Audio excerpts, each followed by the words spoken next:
నమస్తే welcome to our channel. CID మాజీ చీఫ్గా అదేవిధంగా అగ్నిమాపక శాఖ డైరెక్టర్ జనరల్గా అధికార దుర్వినియోగానికి పాల్పడ్డారని చెప్పి ఐపీఎస్ సంజయ్ పైన చాలా అభియోగాలు ఉన్నాయి. మరి ఈ నేపథ్యంలోనే ఆయనకి ఈ నెల 9వ తారీఖు వరకు కూడా జ్యుడిషియల్ రిమాండ్ విధించిన సంగతి తెలిసింది. మరి ఇప్పుడు విజయవాడ ఏసీబీ కోర్టు 3 రోజుల పాటు ఆయన్ని పోలీస్ కస్టడీకి అప్పగించింది. మరి మొత్తానికి ఈ కస్టడీలో ఆయన ఏం చెప్తారు, ఆయన అధికార దుర్వినియోగానికి పాల్పడడానికి కారణం ఎవరో చెప్పే అవకాశాలు ఉన్నాయా, ఏం జరగబోతుంది, ఇటువంటి అంశాలన్నీ కూడా చర్చించడానికి మనతో పాటుగా ఉన్నారు సీనియర్ జర్నలిస్ట్ సత్యమూర్తి గారు. నమస్తే సార్. నమస్కారం అండి. సిఐడి చీఫ్గా అధికార దుర్వినియోగానికి పాల్పడ్డారని చెప్పి సంజయ్ పైన చాలా అభియోగాలు ఉన్నాయి సార్. మరి మొత్తానికి జ్యుడిషియల్ రిమాండ్లో ఉన్నటువంటి ఈయనకి 3 రోజుల పాటు పోలీస్ కస్టడీకి అనుమతి ఇచ్చింది విజయవాడ ఏసీబీ కోర్టు. మరి మొత్తానికి ఆయన కస్టడీలో ఎవరి పేర్లన్నా చెప్పే అవకాశాలు ఉన్నాయా, లేదంటే యాజ్ యూజువల్గా మనం వైసీపీ నేతల నుంచి ఇప్పటివరకు అరెస్ట్ అయినటువంటి ఆఫీసర్స్ అందరూ కూడా చెప్పేది తెలీదు, గుర్తులేదు, మర్చిపోయాను, ఇటువంటి అంశాలే చెప్తారంటారా, ఏం జరగబోతుందంటారు? ముందుగా ఎవరైతే అరెస్ట్ అయ్యాడో ఐపీఎస్ ఆఫీసరు సంజయ్ అసలు ఈ పాటికి తన ఐపీఎస్కి రిజైన్ చేసి ఉండాల్సింది. ఏమాత్రం సిగ్గు అభిమానం ఇటువంటివి ఉన్నా కానీ ఇమ్మీడియట్గా రిజైన్ చేసి ఉండాల్సింది. ఇప్పుడైతే గవర్నమెంట్ సస్పెండ్ చేసింది, సస్పెన్షన్ని ఎక్స్టెండ్ చేసింది. ఎక్స్టెన్షన్ కూడా ఇంకొక 3 నెలలో 4 నెలల్లో ఉంటుంది ఎక్స్టెన్షన్ పీరియడ్. ఆ తర్వాత మళ్ళీ ఎటు సస్పెండ్ చేస్తారు, ఎక్స్టెండ్ చేస్తారు సస్పెన్షన్ని. మామూలుగా అంటే ఒక పోలీస్ ఆఫీసర్గా, ఒక ఉన్నతమైన స్థానంలో పనిచేసిన పోలీస్ ఆఫీసర్గా ఎప్పుడైతే సుప్రీంకోర్టు ఈయనకి యాంటిసిపేటరీ బెయిల్ ఇవ్వటానికి రిజెక్ట్ చేసిందో ఆ రోజునే ఐపీఎస్కి రిజైన్ చేసి ఉండాల్సింది. మనం అట్లా చేయం కదా. మనం చేసిన కేసులేంటి, ఎవడికో ఒకడికి కాంట్రాక్ట్ ఇచ్చి వాడు పని చేశాడో లేదో చూడకుండానే బిల్ ఇచ్చేయటం ఒక కేసు. ఇంకో కేసు ఏంటి, ఎస్సీ ఎస్టీ అట్రాసిటీస్ చట్టం మీద పోలీసులకి ట్రైనింగ్ ఇవ్వాలి.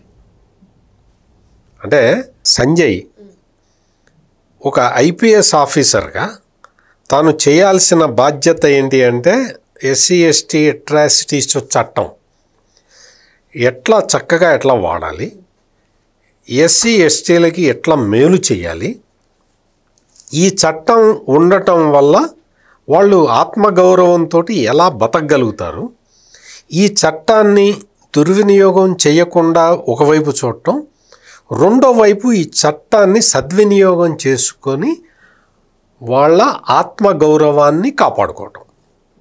ఇంత బృహత్తరమైన బాధ్యత ఉన్న ఒక ఐపీఎస్ ఆఫీసరు ఎస్సీ ఎస్టీ కేటగిరీకి చెందిన వ్యక్తి అయ్యుండి కూడా ఆ ఫండ్స్ని మిస్యూటిలైజ్ చేశాడు అంటే మొత్తం ప్రజలందరూ ఒక్కసారి అర్థం చేసుకోవాలి.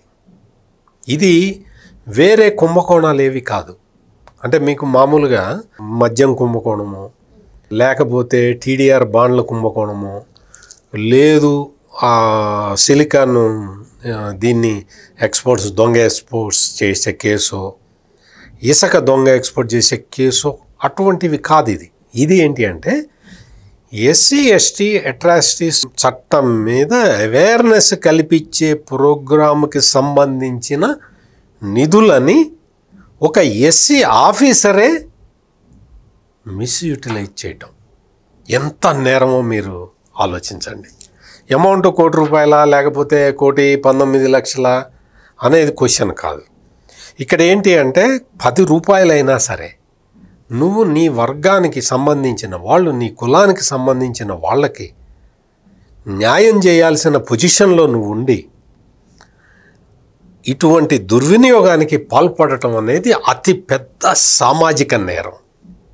It is not only A crime, ఒక సోషల్ రెస్పాన్సిబిలిటీని మరిచిపోయిన అధికారిగా మనం ఇతని పేరు చెప్పచ్చు. ఇంకొకటి అగ్నిమాపక దళానికి సంబంధించిన కేసు. అదేదో ఒక యాప్ చేయటం, ఆ యాప్ అసలు కంపెనీనే లేదు, కంపెనీకి డబ్బులు ఇచ్చేశారు. కంపెనీ అసలు ఆ ప్రాజెక్ట్ పూర్తి కాకుండానే డబ్బులు ఇచ్చేశారు. ఇంకొక దాని మీద కేసు పెట్టలేదు, కానీ కూటమి ప్రభుత్వం ఆ కేసును కూడా కొత్తగా తీసుకురావాల్సిన అవసరం ఉంది.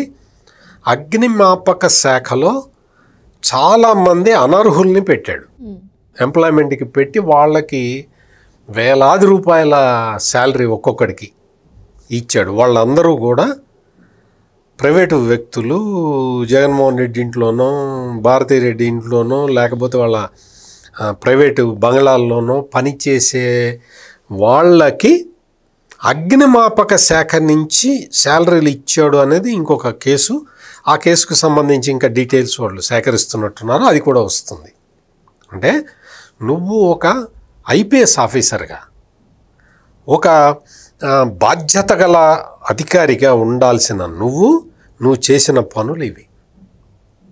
ఈ పనులు చెయ్యటానికి నువ్వు వాడుకున్నది ఏంటి అంటే, జగన్మోహన్ రెడ్డి ఆ రోజు ఏ పని చెప్పినా కానీ చెయ్యటం.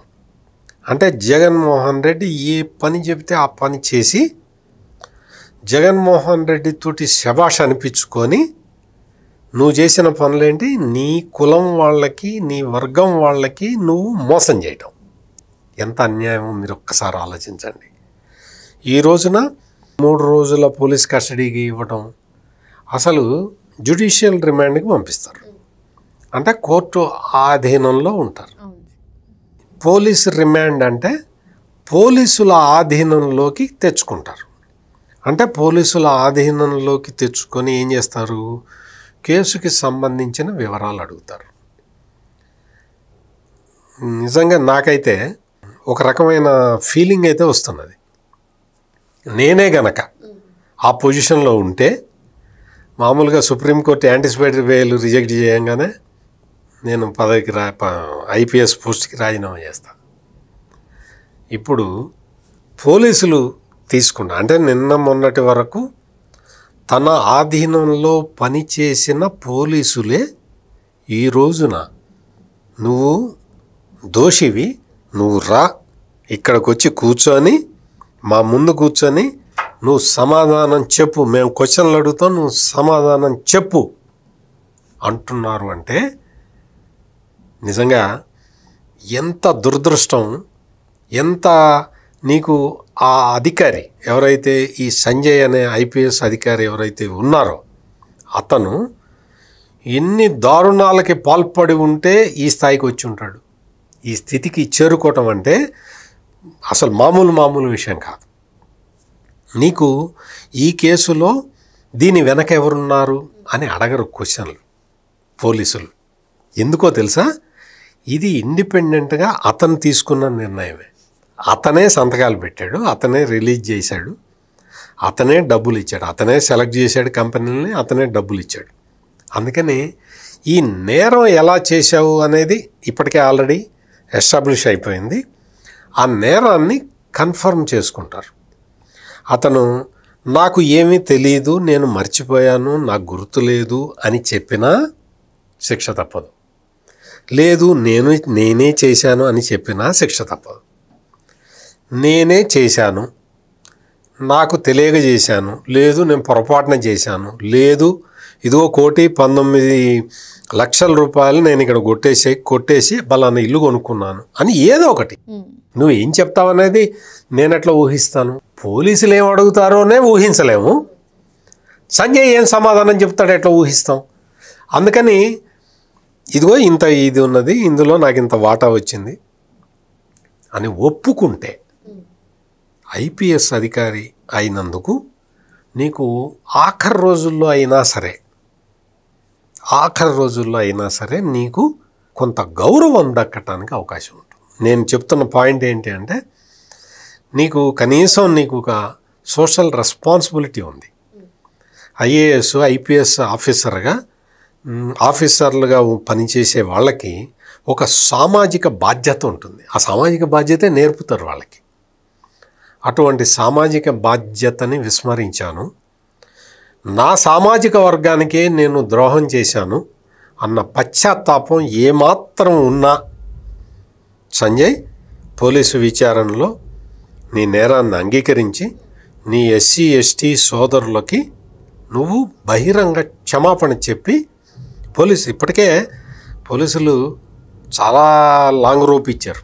అతను అరెస్ట్ చేయలేదు కదా, సుప్రీంకోర్టు చెప్పే వరకు అరెస్ట్ చేయలే, అతనే వచ్చి లొంగిపోయే వరకు అరెస్ట్ చేయలే. ఇంత మంచి పోలీసింగ్ ఉంది ఆంధ్రప్రదేశ్లో. సంజయ్, నువ్వు ఉన్నప్పుడు నువ్వు పోలీసుల్ని ఎట్లా ఏ విధంగా ప్రయోగించావో, నువ్వు ఏ విధంగా మానవ హక్కుల్ని కాలరాశావో, నువ్వు ఏ విధంగా తప్పుడు కేసులు పెట్టించావో, ఎంతమందిని అరెస్ట్ చేసి ఎంతమందిని జైళ్ళల్లో మగ్గించావో ఒక్కసారి ఆలోచించుకో సంజయ్. నీ పట్ల పోలీసులు ప్రవర్తిస్తున్న తీరు చూసుకో. నువ్వు పోలీస్ ఆఫీసర్గా ఉన్నప్పుడు నువ్వు చేసిన తీరు చూసుకో.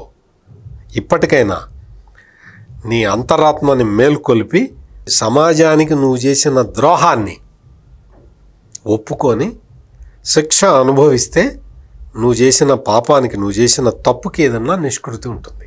మరో అంశంతో మళ్ళీ కలుద్దాం. Thank you sir. నమస్కారం అండి.